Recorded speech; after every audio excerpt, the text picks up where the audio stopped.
नमस्कार दोस्तों, welcome to my YouTube channel. दोस्तों, एक बहुत बड़ी अपडेट निकल के आ रही है। रेलवे ग्रुप डी सीबीटी जो एग्ज़ाम होना है, ये दैनिक भास्कर की रिपोर्ट है। इसमें कहा गया है कि जो सीबीटी 1 होता था, अब की बार रेलवे सीबीटी 1 के बाद सीबीटी 2 पर विचार कर रही है। ये दैनिक भास्कर का दावा है कि आरआरबी ने न्यूनतम शैक्षणिक योग्यता के मानदंडों में दी छूट, और इसमें कहा गया है कि बिना आईटीआई और 10वीं पास युवाओं को रेलवे ग्रुप डी में नौकरी का अवसर। ये अपडेट सबको मिल चुकी होगी, जिसमें 10th को अलाउ कर दिया गया है। आईटीआई वाले अपना ट्विटर कैंपेन चला रहे हैं, अपना धरने की बात कर रहे हैं, लेकिन मैक्सिमम चांसेस है कि ये हटने वाला नहीं है।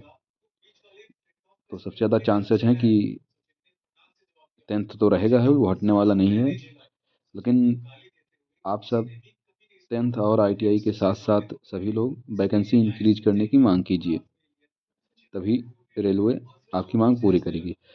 ये सब तो कहने की बातें हो गई कि इतने 32,438 पद हैं, लेकिन जो सबसे बड़ा अपडेट है वो दैनिक भास्कर में कहा गया है कि ग्रुप डी के में चयनित होने के लिए उम्मीदवारों को कंप्यूटर बेस्ड टेस्ट सीबीटी 1 से गुजरना होगा। जो अभ्यर्थी इस परीक्षा में सफलता प्राप्त करेंगे, जो सीबीटी 1 क्वालिफाई कर लेंगे, वह भर्ती के अगले चरण की परीक्षा सीबीटी 2 में शामिल होंगे।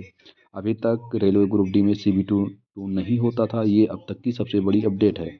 सीबीटी 2 में सफल अभ्यर्थी डॉक्यूमेंट वेरिफिकेशन एवं मेडिकल एग्जामिनेशन जो पीईटी होता है रेलवे में, फिजिकल इफिशियंसी टेस्ट, आपको सीबीटी 2 क्वालिफाई करने के बाद फिजिकल इफिशियंसी टेस्ट में बैठना होगा, और इस प्रकार आप उसके बाद आपका डीवी, उसके बाद आपको नियुक्ति प्रदान की जाएगी।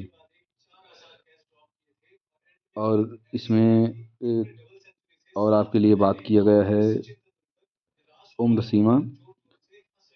उम्र सीमा के लिए 18 से 26 साल उम्र रहने वाली है। तो याद कर लीजिए, सीबीटी 2 अगर वैकेंसी बढ़ती है, इसका मतलब अगर सीबीटी 1 में ज़्यादा से ज़्यादा कैंडिडेट शॉर्ट लिस्ट होंगे, नंबर ऑफ कैंडिडेट बढ़ जाएंगे सीबीटी 1 में शॉर्ट लिस्ट होने के लिए।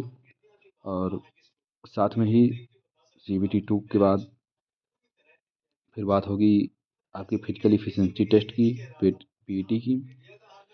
तो बहुत बड़ी अपडेट निकल के आ रही है। हालांकि अभी तक ये ऑफिशियली नहीं आया है। आपको ये 23 तारीख को आने वाले डिटेल्ड डॉक्यूमेंट, जो डिटेल नोटिफिकेशन आएगा, उसी में आपको देखने को मिलेगा।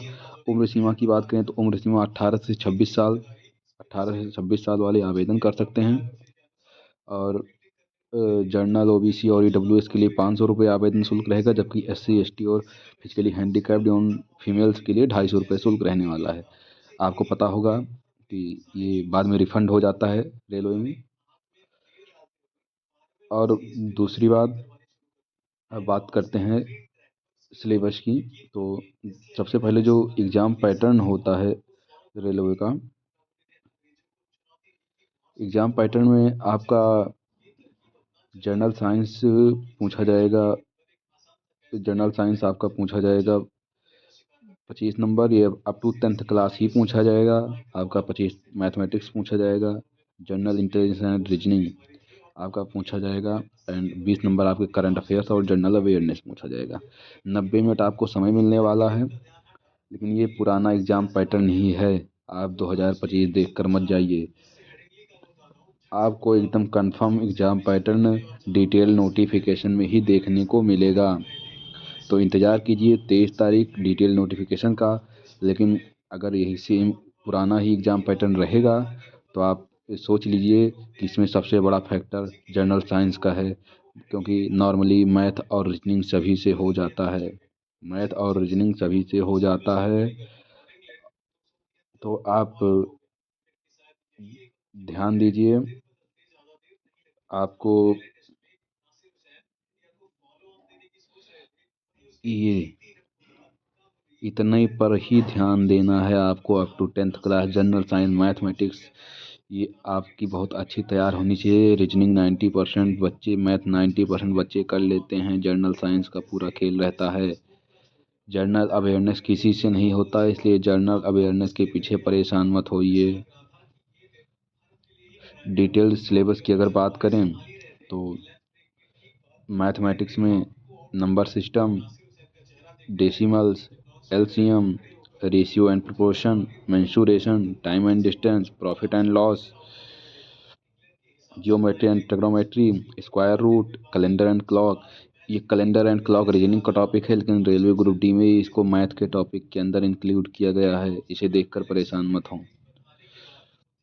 उसके बाद आपका BODMAS, fractions, HCF, percentage, time and work, SI CI, algebra, elementary statics, age calculations, pipes and cistern. ये आप पाइप और टंकी वाला पढ़े होंगे।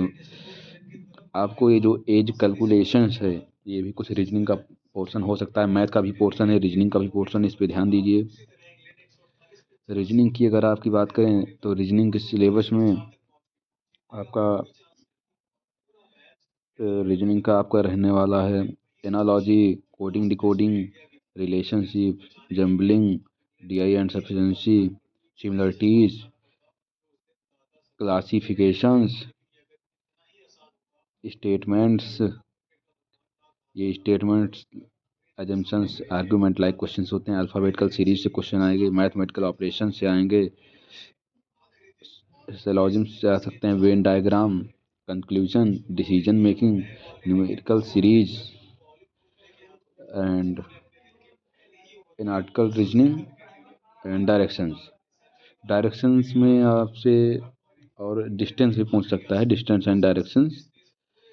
एंड आपका जनरल साइंस का जो आपका सिलेबस रहने वाला है, ये जनरल साइंस, ये up to 10th class physics, chemistry and biology यानी लाइफ साइंसेज बोल सकते हैं। लाइफ साइंस देख कर परेशान मत होइए, फिजिक्स केमिस्ट्री बायोलॉजी ही है। और ये up to 10th class CBSE board का ही सिलेबस रहता है। General awareness on current affairs के लिए आप कुछ बताना नहीं पड़ेगा, तो उसके लिए आप तैयार रहिए। तब तक के लिए सब्सक्राइब कीजिए हमारे चैनल को और ही लेटेस्ट अपडेट पाने के लिए। और वीडियो देखने के लिए बहुत बहुत धन्यवाद। एक लाइक, एक शेयर। चलिए, ये CBT 2 बहुत बड़ी अपडेट, ध्यान दीजिए। ये कंफर्म नहीं है, लेकिन दैनिक भास्कर की रिपोर्ट एक बड़े बदलाव की ओर दावा कर रही है। तब तक के लिए